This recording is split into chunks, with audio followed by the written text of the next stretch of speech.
Good evening, everybody. Welcome to another edition of Inside the Pigskin. Yes, what's going on later on? Kamala Harris and Donald Trump. But you know what? We're getting in before then. We'll lead you up to the debate for those that are going to watch them. Anyway, my name is Scott Morgan, Ross Motor City Mad Mouth. Pleased to have you all with us tonight. I have a great show lined up. We're going to talk about the Dallas Cowboys in more ways than one. We'll talk about the Matthew Stafford trade revisited. That's what we titled the show. And of course, we're going to talk about guaranteed college football games. If there's any other stuff I can incorporate in that time frame, I'll do it. But those are the three main topics. With that said, Coach Bono to the top. Welcome back. Great to be here, Scott. What's up, Bo? Travis Holmes. Travis. There you go. And I salute you too, Travis.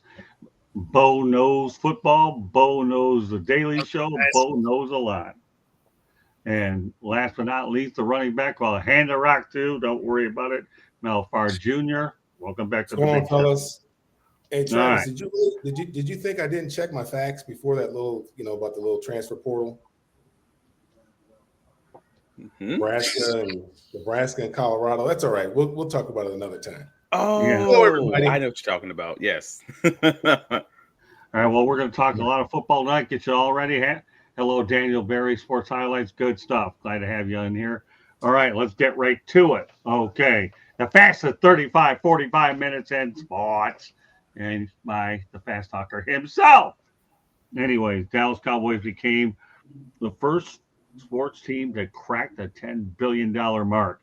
But with that said, okay, here's the thing. I'm tying it to Dak Prescott. Will Dak Prescott be able to deliver a Super Bowl title with his record-setting contract, which I believe is what, Bo, $231 million guaranteed, $240 total to go along with what he has? Correct me on the numbers unless I'm on target, Bo. Yeah, no, that's correct. Yeah, so averaging out to $60 million a year. Okay, yeah, it's pretty good money if you can earn it. So with that said, since I had Bo on here, here's the thing. We all know I'm not going to talk about the Cowboys with their $10 billion cracking that plateau mark. But the main question is, will Dak Prescott deliver the Super Bowl title? And that, you don't need a record contract to do it. The guys come up short in big games, but I'm taking myself out of it and I'm putting Bo in there. Will he live up to his contract? I mean, no. He wasn't able to do it with a stacked roster before his contract hurt his team. After this year, they're going to have a lot of decisions to make. Not only are they going to probably be switching coaches, but there's going to be a lot of change moving forward. So does he get paid? Sure. Is his best chances for winning a Super Bowl behind him? Probably. Historically, quarterbacks that make up over 14% of the cap don't end up winning a ring, and he's going to be more than that. Okay, Travis, what are your thoughts? I mean, yeah, that's kind of pretty much it. Like, I don't know how. I don't see a foreseeable future where Dak Prescott with this roster and this coach has the time, frankly, to become the team that they need to be to win a Super Bowl. I mean, he's 31 years old. I mean, like, you got guys out here like Aaron Rodgers, who's at, what is he, 39? At this point, like, you have guys who are older who can still play at a moderately high level, and I think Dak is definitely in that category of guys where he's going to be able to put up some solid numbers. But you asked specifically for the Dallas Cowboys. Had you asked me, hey, if he gets traded somewhere else and maybe a better roster that has a better supporting cast, something the way you can truly establish the run, yeah, I could see that absolutely, because that would give you enough good game. But you're talking about for the Dallas Cowboys, who realistically have a pretty nice side. They're going to have a nice little rebuild ahead of them and not a lot of money to do it. I don't see that path. Coach. Yeah, that's a great take by both, Bo and Travis.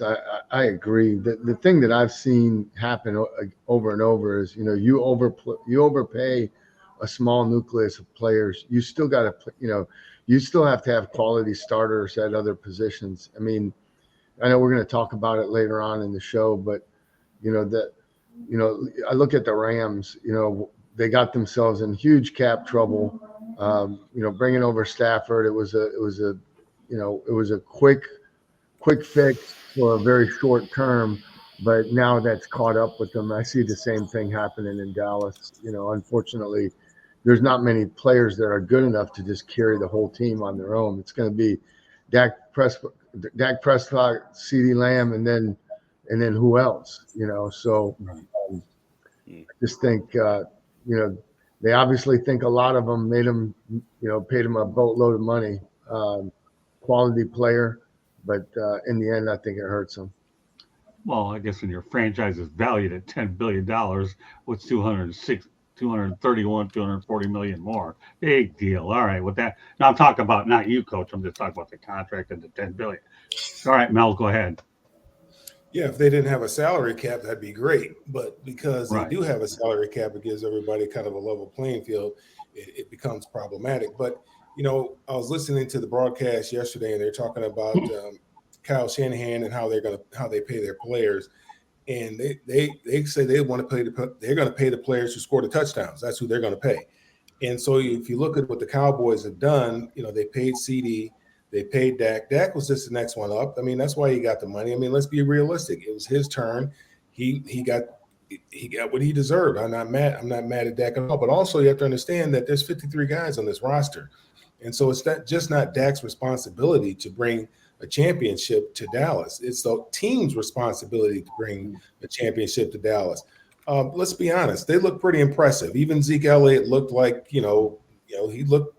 A couple years younger than what he is. I mean, he looked a little slimmer in that number 15 than he did in 21. It looked like he might have backed away from the table a little bit because when he was there before with that beard and all that hair and stuff like that, he looked a little chubby. He looked quick. I mean, he hurdled a guy. I mean, he looked good. Hey, let's be honest, he looked good.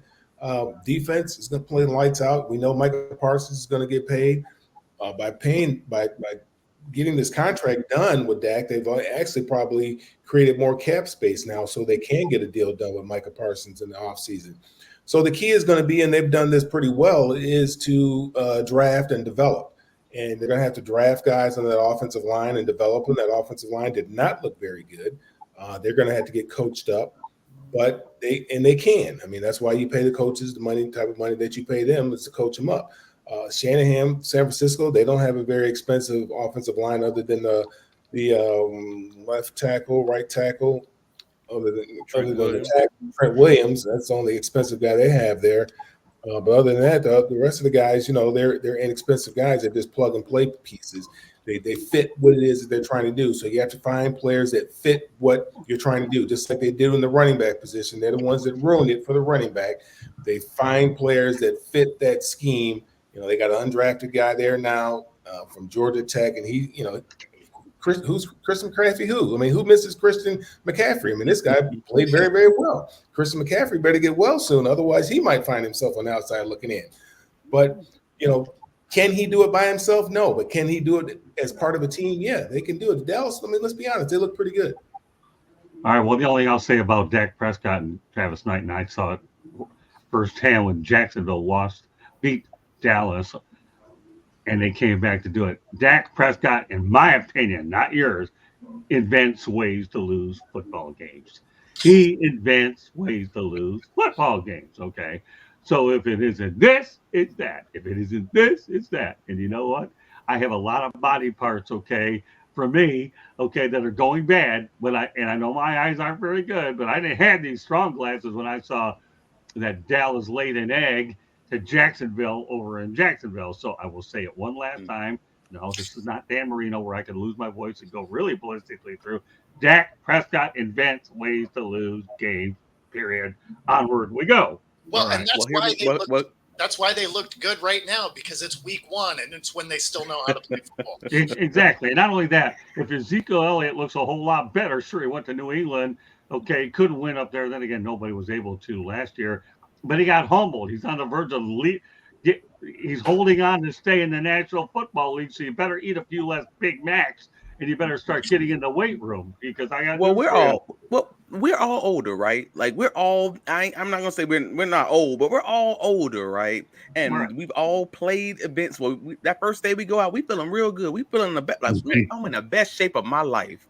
And then let's see what it looks like by week 16 when a whole season of NFL accidents have hit this team, and will these old guys be still filling up to it, and would they look as spry as they looked in week 1? Like, I feel like that's a legitimate concern. So we have Toby so we Keith, have the I'm as good once as I ever was.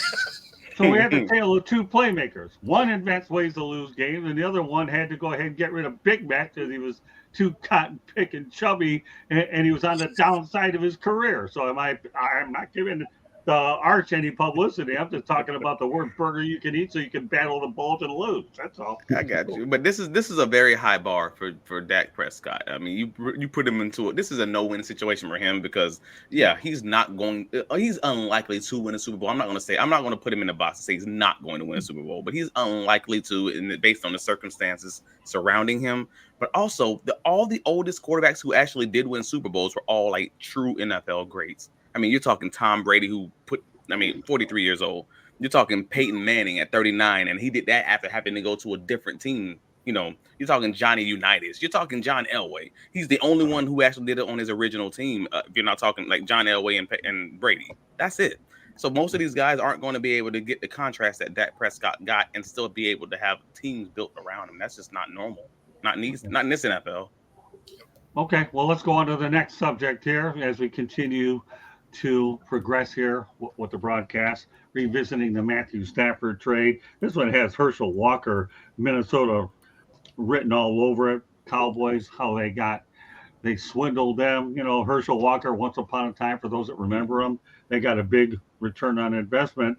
But, you know, let's face reality. The Rams got Matthew Stafford. And what did the Lions get for it? They got Jaredgoff, not bad. Jamesonwilliams, 2022, number 12 overall, pretty good. Joshpaschal, 2022, number 46 overall. Ifeatumelifonwu, not bad. I've worked on that pronunciation all day. In 2021, number 101 overall.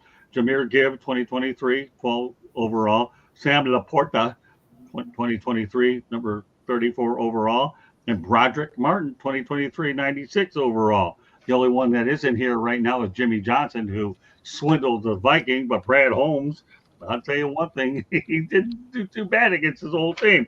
Let's keep in mind, Goff is 2-1 versus Stafford, has 2 playoff wins. Stafford didn't have any with Detroit.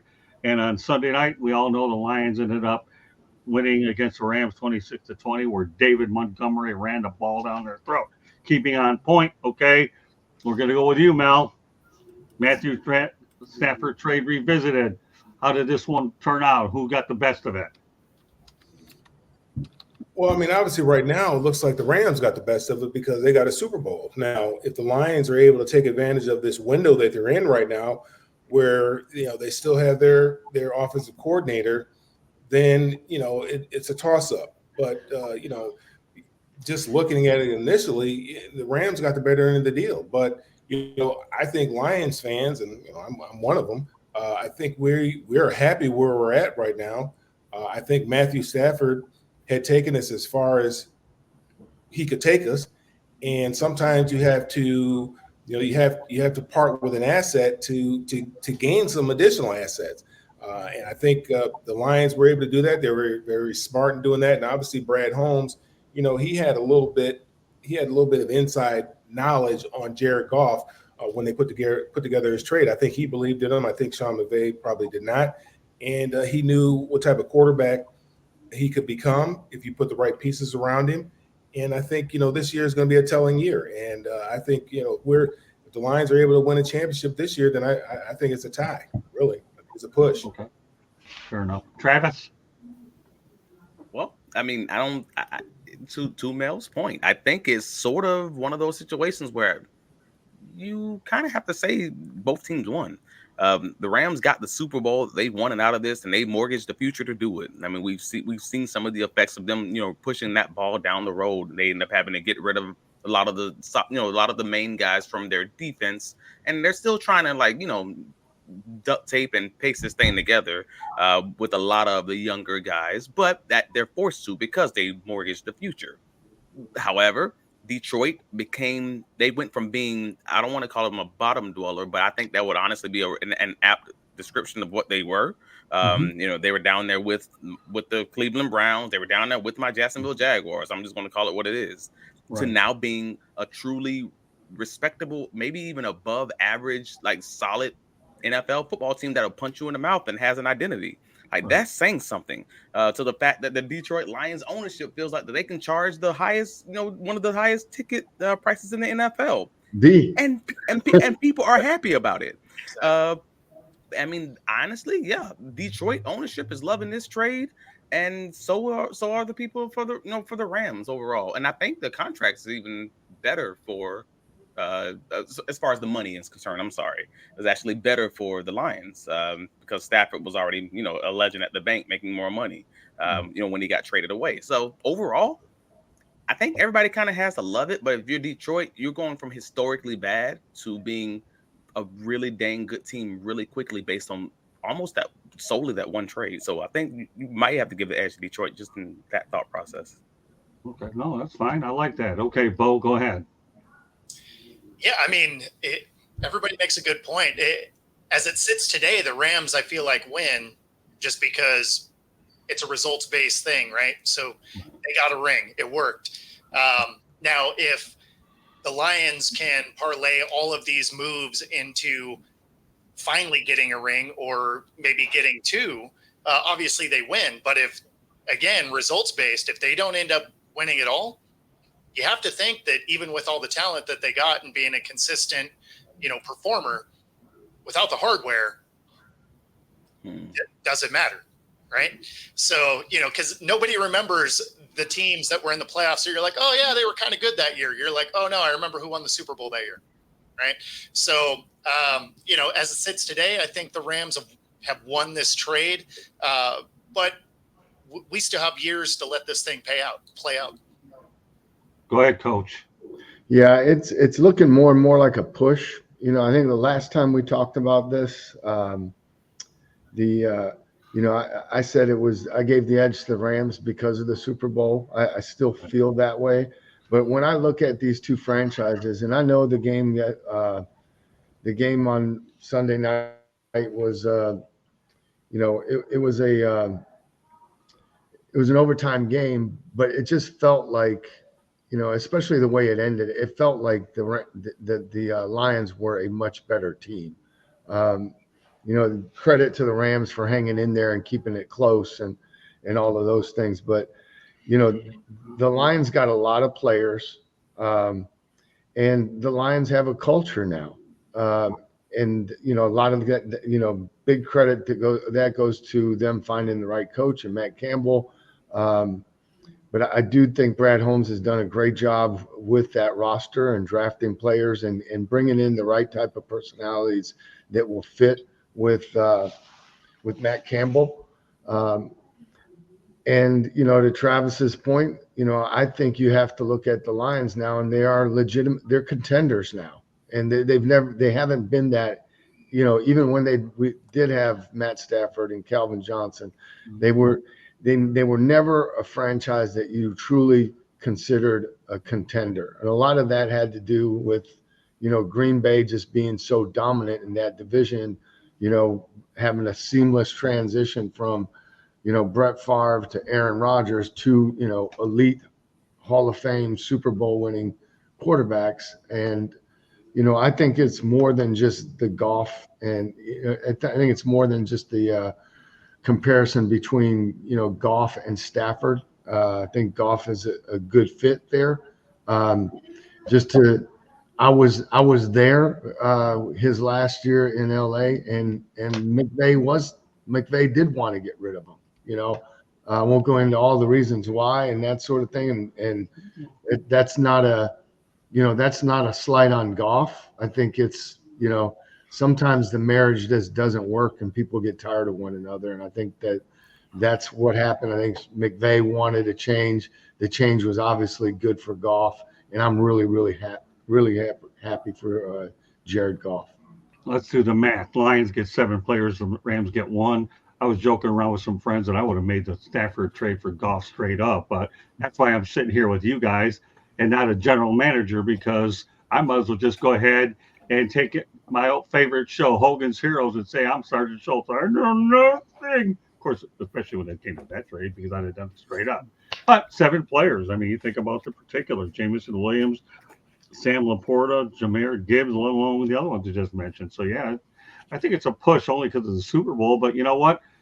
The reality is Stafford wasn't going to be a part of rebuild, and Jared Goff got a fresh start. Now, if you talk about which significant others are better, prettier, I think that one's a push too, because I got news for you. Christian Harper is a baby doll with that Sports Illustrated swimsuit stuff. Kelly Stafford isn't so bad either. So there you got a little bit of the significant others. Got to add a little bit of humor to the big show.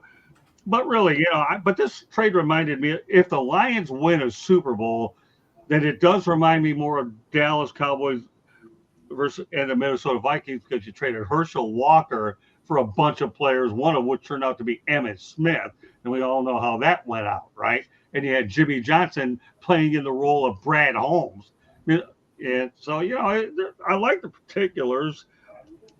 Goff gets a fresh start. Stafford didn't want to be there. Said, I'll take it, Goff. No big deal. And all we'll do is stick him with a first-class offensive coordinator. How did that work out, right? So, it's pretty interesting. Now you have a little bit of a rivalry between the Lions and the Rams based on 3 games. Goff loses in his return to L.A. Stafford comes to Detroit. He loses twice. And who knows how many more times they're really going to play each other anyway, because Stafford's getting up there. I don't know if he's got 1 or 2 more years left. Time will tell, but it'll be interesting to see how the whole thing plays out. Nevertheless, I'm going to turn over to Candy Abley with a station break. Go ahead, Can. You are listening to the South Florida Tribune YouTube channel. If you have not subscribed to us, please do so. We published a book back in November. It is called Lessons from the Microphone, Tuning into the Enduring Wisdom of Visionary Leaders. It is written by your host, Scott, the Motor City Madmouth Morganroth. It is available on Amazon, Barnes & Noble, Kindle, Apple and Google Books. Get your copy today. You can also find a link on our website, www.southfloridatribune.com, where you will also find a link to our merchandise store. Go get yourself a South Florida Tribune baseball cap or a sweatshirt today. There's also great content on the website, so go check it out. If you like to listen to podcasts, you can listen to us wherever you get your podcasts. And if you want to advertise, call Scott, 954-304-4941. Back to the program. Thank you, Candy. All right, well, we're going to go on to one college football topic. I'm looking forward to the rants, and what if I have another topic we'll get to, but rants in this day and age, if you haven't seen the last few episodes, are becoming classic, and I got to make sure that we allow them because they are good. So with that said, last topic, we're talking about guaranteed football games. Montana State, get this, folks, was paid $360,000 to play New Mexico on the road in week 0. I guess that's what we're calling it these days. And they won 35-31. We're talking about an FCS school that got paid $360,000 to go to New Mexico. Get that, 35-31. Oh, but we got one even way better than that. And again, mind you, folks, I'm not a math guy. All I do is just read the numbers and let you process them. How about Northern Illinois going into Notre Dame and beating the Irish 16-14? But here's the thing.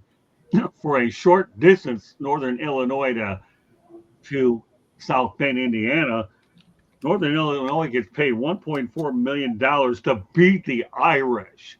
So, Coach, you were in college football. I want you to give your overview about the compare and contrast of these guaranteed games, because I know one amount seems like it's 3 or 4 times more than the other. Obviously, New Mexico's not paying out like Notre Dame, but why don't you size up both of these 2 guaranteed games anyways, Coach?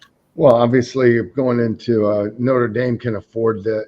They could afford to pay Northern Illinois $5 million. The good thing about those games in the MAC, if you're going to play up and you can be like Northern Illinois, where they took a bus to South Bend, so they probably saved themselves $100,000 on a charter flight.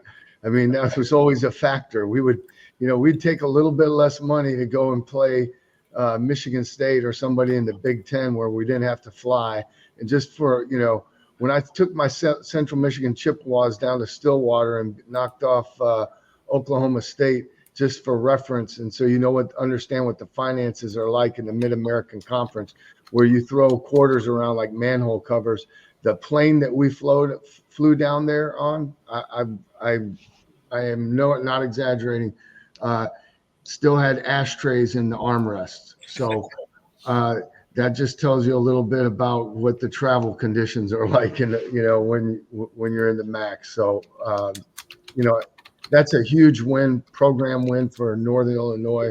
That's going to be remembered for ages. Those players that played in that game, they will live with that, and they'll carry that with them forever.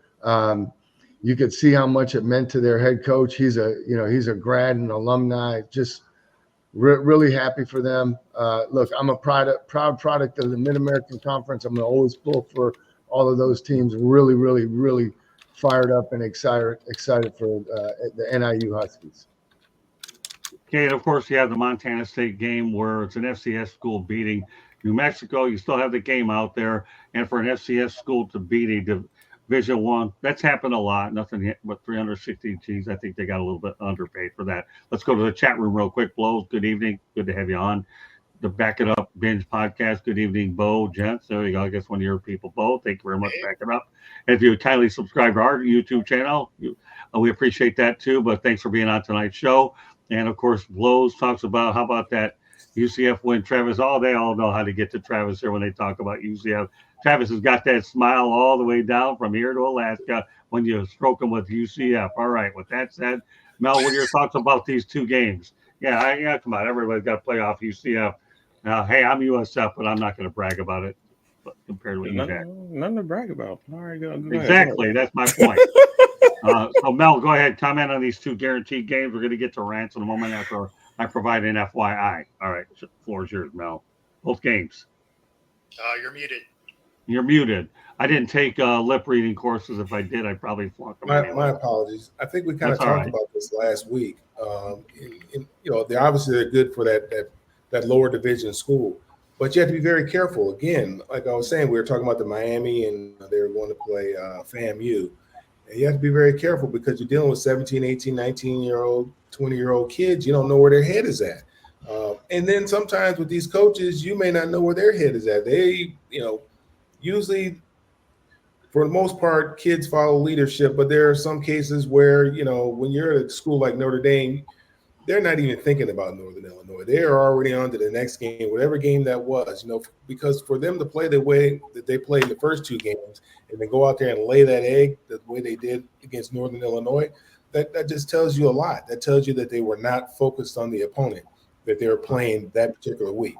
And again, like I said, you're talking about 17 to 20, 21-year-old kids. You just don't know where their head is at. They're already off to the next game, or who knows where their head is. And in some cases, like I said, the coaches may have been off to the next game as well. They weren't really dialed in the way that they needed to be on their opponent this week, just kind of taking advantage, just thinking, oh, man, we're just going to go ahead and just, we're going to boat race these guys.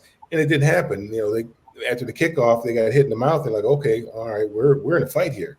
And then, unfortunately, they just they didn't have enough in the end. And it's great for a program like Northern Illinois.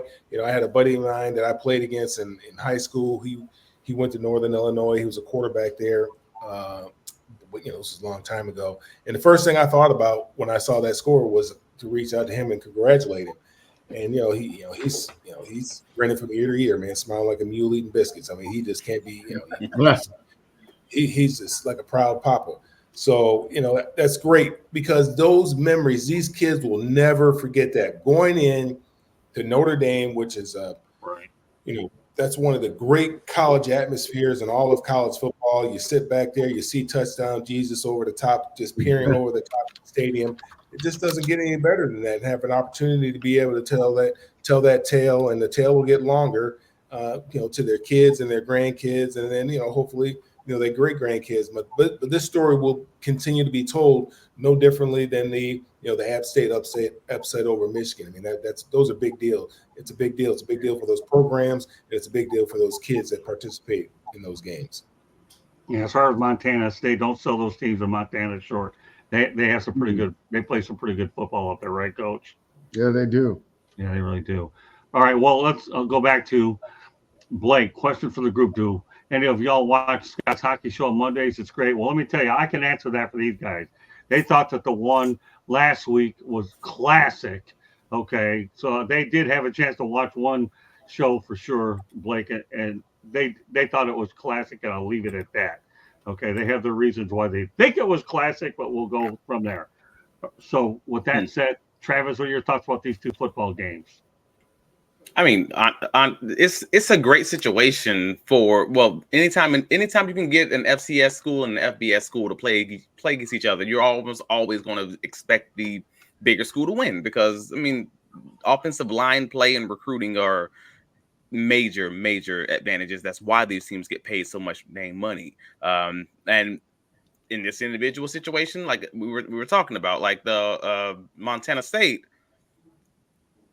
They end up finding a way to win basically off the fact that the goodness gracious, the New Mexico team is just not. They don't have the trenches. They don't have so if you have an FBS school and an FCS school, but the FBS school does not have any meat in the trenches, you might be on like level playing ground at that point. Like you legitimately because the difference between old school Division I and Division II. Like I speaking from experience. I played Division I at UCF. I played Division II at Northern Michigan University for a year. Like, so I'm speaking from experience. It's not so wild. Like, there are some of these guys who can absolutely play in Division I, who are playing in Division II for grade situations, for they want to be closer to home. It could have been discipline of so many different other reasons. So when you start talking about some of the skill guys, hey man, this thing might get a little bit tight if you don't have those guys in the trenches. And that's exactly what it came down to. And I would even argue on the Northern Illinois versus, Notre Dame game, that one was a little bit different. Just to Mel's point earlier, you don't know where these kids' heads are. You don't know if they've been coached up well. It's early in the season. You don't know if they were just simply being overranked based on who they are and what they lost from the previous season. So the fact that both of these teams can, both of these organizations and schools can make budget and get a win at the same time and help their recruiting, like we talked about last week, hey man, this is a great situation for them. Sucks for the big schools, but you know what? For the most part, they'll live unless you are someone like New Mexico, who maybe your program's already teetering. We'll see what happens there. Well said. Okay, Bo, go ahead. Yeah, I mean, I don't have a lot to add to that, really. I mean, it's great for the small schools to get that shot. Obviously, they get the payday, and then of course, if you can come in and steal a win, that's huge for that school, right? Like they get to circle the fact that they took down Notre Dame. And if you're on that squad, you got that. Yeah. So I'm not mad at it. It's great all the way around. Obviously, for the big school, that's a tough one. Makes you think they were probably looking past it, but if anything, it should be a great reminder. Always be looking at the next one on your schedule. Well said. The only thing I'll add to this thing is, I'd like to get to Notre Dame. It's on my bucket list to see a game over in South Bend with Notre Dame and see Notre Dame play elsewhere, but not there. So with that said, I just have a quick FYI, then we're going to rants. I enjoy these rants so much that they become a good part of the show. Jets 49ers game on Monday Night Football, big numbers, 20.5 million viewers, the second most watched Monday Night Football matchup, week 1 in ESPN's 19-year history of airing on Monday Night Football. We don't need any commentary from you guys. It's just some numbers I wanted to put out there as an FYI information 101. All right, well, Joshua Door's in here. Welcome, Josh. What's going on? External Bum. Yeah, that's a show that Ralph and I are on Saturdays at 9 o'clock Eastern time. Well, now it's part of the most enjoyable part of the show is the rant. So we have to start off with Mr. Rant himself, Coach Bono. All right. Well, I'm going to start off with and everybody knows mine from the group chat, but these games that are being played overseas, we had one in Brazil, right? We've got the London games coming up. I think there's another game in Germany this year. The league talks about wanting to expand and all of that stuff.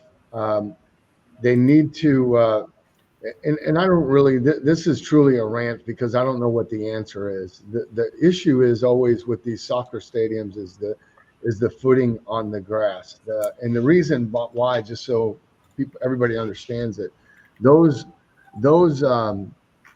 those stadiums, they spend a lot of money to get those fields ready to play soccer. And unlike our game, they want that field surface to be slick. They want that ball to be able to glide over the top of the grass.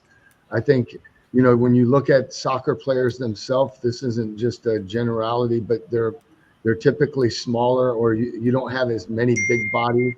And what happens in the cultivation of that grass, the grass is normally kept shorter, but they can try to grow it longer, but it doesn't have the root system. That's why you see, players changing their shoes during the game. Shoot, Scott, you sent me a clipping from one of the players. I can't remember who it was talking about it was the worst surface he's ever played on. Well, so I don't know if it, I don't know what the answer is.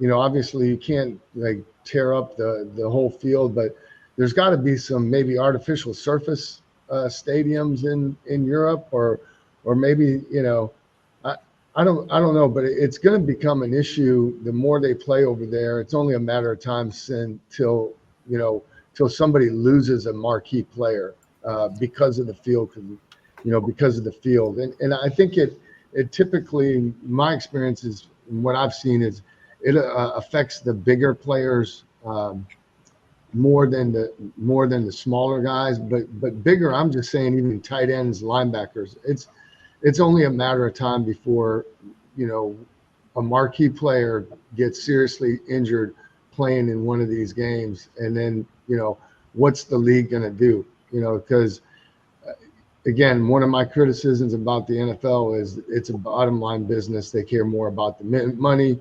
I think they do care about player safeties, but they care about the money more. Otherwise they wouldn't put the players on the surface like that. You would not. That's really a PA issue. You know what I'm saying? Yeah. Coach, I mean, the PA, we have the worst players association in all of the American sports. And that's really the PA to get involved in, so that they don't put the players in that type of situation. Hey, we're not going to do this unless they spend the necessary money in order to make these fields exactly the way that they are here in the States. I mean, if the Olympics, if they can change the where Indianapolis plays, and they can put 2 or 3 swimming pools in there, they can figure out a way to, make these fields proper and make them right for these players. Because like you said, somebody's going to get hurt. You remember when Philadelphia, they had that stadium, it was so terrible. I remember a guy, man, tore both his ACLs on the same play. Right. The old Veterans Memorial Stadium. Yeah, that's all it's going to take is for somebody to really hurt themselves, tear up a groin or something like that because they're slipping and sliding on the surface. But that's a PA issue. The NFL is not going to do it. And you're right. Because it comes up every single time. Single time any teams go over there, it's the same thing. Now, that's why you kind of give the Jaguars, they've carved out a little niche for themselves, right? They're going over there for 2 games a year every year. They're giving up a home and away game. That's a big time to their advantage. They're there for 2 straight weeks. They know that's going to happen. They're doing it year after year. They're ready for it. They're figuring the shoe thing out, but still you're exactly right. They have the money. They could pull pull one of those fields up and then replace it right after they're done. I don't know I don't know if it's soccer season over there in Europe. It probably is. It's probably always soccer season. But I hope it doesn't take somebody losing their career for them to finally do something about it. But this is the world. This is the world. I almost said this is America because that's the phrase in my head. But this is the world. This is the way that capitalistic world works. These are millionaires and huge billionaires, and they are never going to do anything for the general betterment of the sport or for the general betterment of people. They'll do what you make them. They'll do what you make them do, and they'll do what you enforce them doing or what you check them doing. So if the union's not negotiating it, if they don't have the smart enough guys in the room to say this is something that we're going to negotiate because it's important enough to us, then I'm gonna skip on this. I'm gonna have Chinese sweatshops all over the place. I'm gonna do anything you allow me to do if you're not going to police it. So that's a great take. That is a great take. Obviously don't have the right people in the room because they can't even get continuity across the stadiums here in the U.S. So, I mean, and they've been complaining about that for years without actually being able to do anything. And then changing stadiums overseas, you got to be kidding. Look at Washington. It's murdered so many lower bodies. And, they didn't do anything with that field forever. I mean, you look at a guy like RG3, probably the best example of that field just destroying someone's career. Right. Well, I like the way you guys hopped on that rant. The only thing I'll say about the Jacksonville situation, the Jacksonville Jaguars should be thankful to London because that's how they pay their bills when you look at the bottom line. Because that's no. That's not a joke. That's a real thing. Yeah. Well, I know it isn't a joke. Let me finish. Okay. You're right. It isn't a joke. The Jacksonville Jaguars' existence depends on those London games. As far as the Brazil game, the only two things I'm going to say about the thing is, number one, Jordan Love should be thankful that his injury was a result of a football play, even though it was on a rotten field anyways. And he's only been about 4 to 6 games at the most. Although, and ironically, it's just too bad on the back end. But no, listen, Travis and I know the Jacksonville situation really, really well. So when you put it all in perspective, and I'm a money guy, and the Jaguars, each of those London games counts as like a game and a half in the United States. Oh, no, and I'm not saying that's for Jacksonville. I'm saying for another franchise. Like, they make so much money in London that it's easily worthwhile. And when they can make that same amount of money on an away game, yay, man, you got to do that. Like, I'm sorry. And then their owner owns the stadium over there. All right, so here's the only thing that was laughable about the game. Okay, what an idiot I am. Okay, I'm thinking none of the teams are allowed to wear green, right? Give me a break. The only one that wasn't allowed to wear green was the Philadelphia Eagles. How on earth can you go to Brazil and at least you got the Green Bay Packers wearing the Green Bay Packers traditional uniform? Either I'm colorblind, and that's why I wore green, just to make this point tonight. Okay, the Green Bay Packers got to wear their regular jerseys, and the Philadelphia Eagles got to wear whatever the heck they wore. In the end, I still am trying to figure out the nature of this Brazil game because it doesn't make any sense. The only thing I can guarantee about this game is my wife went out there and subscribed to Peacock so she could watch it, and she did it the morning of. So with that said, as we get ready to wrap up the broadcast here, everybody has an opportunity to let everybody get a hold of themselves. Candy, go ahead, give us a quick station break about as fast as I talk, and everybody gets to do it so that everybody gets out of here on time. Go ahead, Can. You are listening to the South Florida Tribune YouTube channel. If you haven't subscribed to us, please do so. Share us with all your friends. Go to our website, www.southfloridatribune.com. Go to, we published a book back in November. It's called Lessons from the Microphone, Tuning into the Enduring Wisdom of Visionary Leaders. It is written by your host, Scott, the Motor City Madmouth Morganroth. It is available on Amazon, Barnes & Noble, Kindle, Google, and Apple Books. There is also a link to our website. On our website, you can also buy store merchandise there. Any place you go, anytime you want to go to listen to our podcast, you can go to iHeartRadio, Google, Apple, wherever you get your podcast. Monday nights, Fire Up Florida talks about hockey. Then we talk baseball. Tonight is football. Wednesday is Sports Exchange. Thursday night is Fire Up. You never know what's going to be on those two shows, so tune in next time to find out. And Scott is going to be revamping and starting back up on nofilter.net, the Motor City Madmouse show. So stay tuned. Okay, back to you, Scott. Yeah, let me give you a little information about the Motor City Madmouse show real quick. George Eichhorn and I are going to begin revamping it beginning tomorrow. It's be George and I doing this on our own, and we'll see how it works. No Filter's a good platform. We're just trying to get it worked out. Coach, I know you want to watch the debate, so since you have the easiest social media, go ahead and do that. Then you can skate out of here. Go ahead. Yeah, thanks, Scott. You guys can find me here on Tuesdays with Bo on Coach's Corner on Wednesdays. That's over on Roku. And social media-wise, LinkedIn is it, buddy. That's it. It's been a great show. Appreciate it. We knew it'd be easy for you. That's why I started with you to begin with. And I enjoy your rants. I had to make sure we find a way. And I'm glad we all jumped on the same boat here to talk about the same thing. But, like Travis knows me real well, the Jaguars situation is what it is.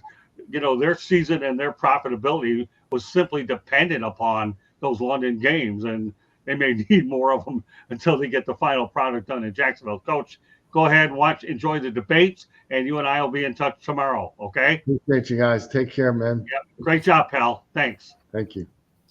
All right, Travis, let everybody know how they get a hold of it. And thanks a lot for the Freebird for your kind words. And Just Fans shout out from Houston. What's up, Bo? You can answer that question after Travis gets done. You can find me on all the socials, Travis D. Holmes. You can find my writings covering the Jacksonville Jaguars at bigcatcountry.com. Obviously, if you're listening here, you can find me every Tuesday inside the Pigskin and the Duval Dive podcast, the Jaguars podcast. That is every Wednesday at 7:30. As always, man, thank you for having me.